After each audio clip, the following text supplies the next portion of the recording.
깊은 밤, 편안한 잠을 위한 이야기, 꿀잠 이야기꾼입니다. 오늘 밤 여러분께 들려드릴 이야기는 풍요를 누리면서도 그 근본을 잊어버린 인간의 탐욕이 빚어낸 비극적인 교훈, 바로 타루비 설화입니다.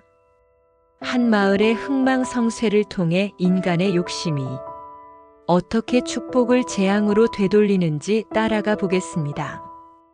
아주 먼 옛날, 빼어난 산새와 맑은 물이 흐르던 곳에 청산 마을이 있었습니다. 그러나 어느 해부터인가 마을에 기이한 저주가 내린 듯 극심한 가뭄이 십수년간 이어졌습니다. 논과 밭은 갈라지고 물줄기는 말라붙어 곡식은커녕 풀 한 폭이 자라지 못했습니다. 아이고 하늘도 무심하시지. 우리는 무슨 죄를 지었길래 이리도 오랫동안 물 한 모금 못 마시고 살아야 한단 말인가.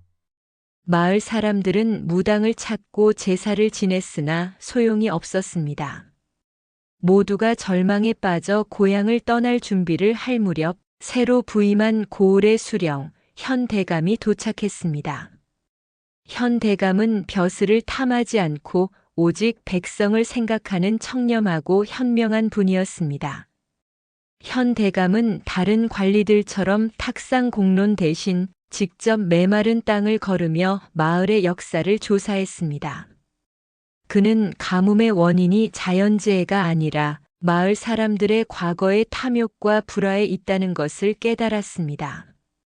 현대감 이 마을은 예로부터 풍요로워지자 가난한 이웃을 멸시하고 서로 나누지 않으며 오직 자신들만의 이익을 추구했었구나. 하늘이 내린 재앙이 아니라 인간의 마음이 부른 재앙이다. 이 저주를 풀기 위해서는 근본적인 마음가짐을 바꾸어야 한다. 현대감은 마을 사람들을 모았습니다. 그는 이 저주가 풀리려면 마을 전체가 나눔과 공동의 책임이라는 덕목을 매일 실천해야 한다고 선언했습니다. 현대감은 마을 사람들에게 지시하여 마을 한가운데 가장 높은 곳에 이상한 형태의 비석을 세우게 했습니다. 비석의 이름은 타루비였습니다. 타루비는 일반 비석과 달랐습니다. 그 비석의 가장 위쪽에는 사람의 머리통만 한 둥글고 깊은 돌그릇이 새겨져 있었습니다. 현대감은 이 돌그릇에 대한 엄중한 규칙을 선포했습니다. 이 돌그릇은 여러분의 눈물을 상징합니다. 이제부터 마을의 모든 사람은 이 돌그릇에 하루도 빠짐없이 맑고 깨끗한 물을 채워야 합니다. 이 물은 여러분의 나눔의 마음이자 하늘을 향한 공경의 표시입니다. 이 돌그릇에 물이 가득 차 있는 한 하늘은 여러분의 노력을 보고 축복을 내릴 것입니다. 그러나 단 한순간이라도 그릇이 마른다면 그 즉시 저주가 이전보다 더욱 끔찍한 모습으로 돌아올 것입니다. 마을 사람들은 처음에는 현대감을 미쳤다고 생각했습니다. 가뜩이나 물이 귀한데 매일 그 귀한 물을 돌그릇에 바치라니. 하지만 절박했던 그들은 마지막 희망을 걸고 타루비에 물을 채우기 시작했습니다. 놀랍게도 마을 전체가 힘을 모아 돌그릇을 가득 채운 지 사흘이 되던 날 마른 하늘에서 비가 내리기 시작했습니다. 그 이후 마을 사람들은 이웃과 협력하며 타루비의 물을 지키는 것을 가장 중요한 일로 여겼습니다. 청산 마을은 다시금 푸르름을 되찾고 곡식은 풍년이 들어 전국에서 가장 부유한 마을이 되었습니다. 타루비는 마을의 축복과 번영을 상징하는 성스러운 약속이 되었습니다. 수십 년이 흘렀습니다. 청산 마을은 현대감의 가르침과 타루비의 물 덕분에 엄청난 부를 누렸습니다. 그러나 문제는 사람의 마음에서 시작되었습니다. 처음 가뭄의 고통을 겪었던 노인들은 하나둘 세상을 떠났고 새롭게 부자가 된 젊은 세대는 타루비의 물을 채우는 일을 지루하고 귀찮은 의무로 여기기 시작했습니다. 그들은 땀 한 방울 흘리지 않고 얻은 풍요가 자신들의 능력 덕분이라 착각했습니다. 아침부터 누가 타루비에 물을 채우란 말인가? 나는 오늘 저 비싼 곡식을 저작거리에 내다 팔아야 하는데 언제 그 물동이를 지고 산을 오르내리란 말인가? 맞네. 그 물 한 동이면 내 논에 물을 대어 쌀을 10섬은 더 수확할 수 있는데 왜 쓸데없이 돌그릇에 버려야 한단 말인가? 마을 사람들은 타루비에 물을 채우는 일을 가장 가난하고 힘없는 이웃에게 돈을 주고 시키기 시작했습니다. 이윽고 그 일마저도 아까워하며 물을 가득 채우지 않고 반쯤만 채우는 날이 늘어갔습니다.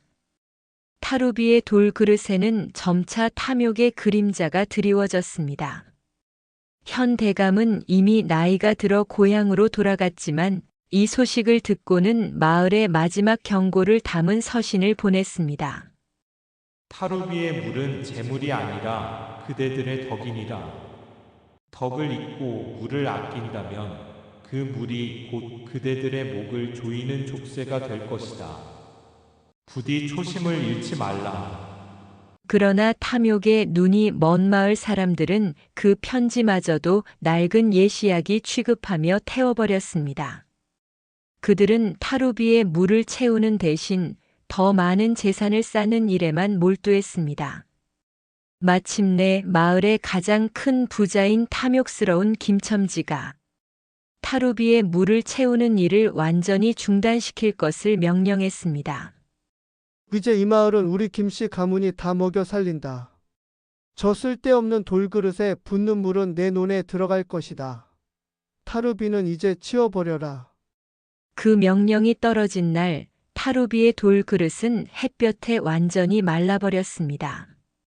그리고 단 한 방울의 물도 남아있지 않은 그 순간 하늘이 반응했습니다. 마치 거대한 신의 분노처럼 하늘은 검게 뒤덮였고 이전에 겪었던 가뭄보다 훨씬 더 끔찍한 재앙이 마을을 덮쳤습니다.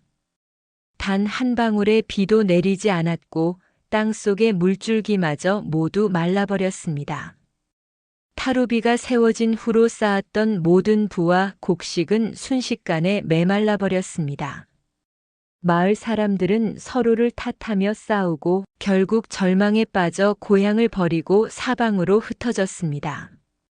이제 청산 마을에는 오직 황폐하게 변한 땅과 물이 없이 텅 빈 채 서 있는 타루비만이 남아 있습니다. 타루비는 물을 쏟아내는 것이 아니라 그들 스스로 덕을 쏟아버린 인간의 어리석음을 영원히 증언하고 있습니다. 이 전설은 우리에게 가르쳐 줍니다. 진정한 축복은 재물이 아니라 나누고 감사하는 마음에 있으며 인간의 탐욕은 자신이 쌓아 올린 모든 것을 스스로 파멸시킨다는 것을요. 꿀잠 이야기꾼의 이야기는 여기까지입니다. 편안한 밤 보내세요. 안녕히 주무세요.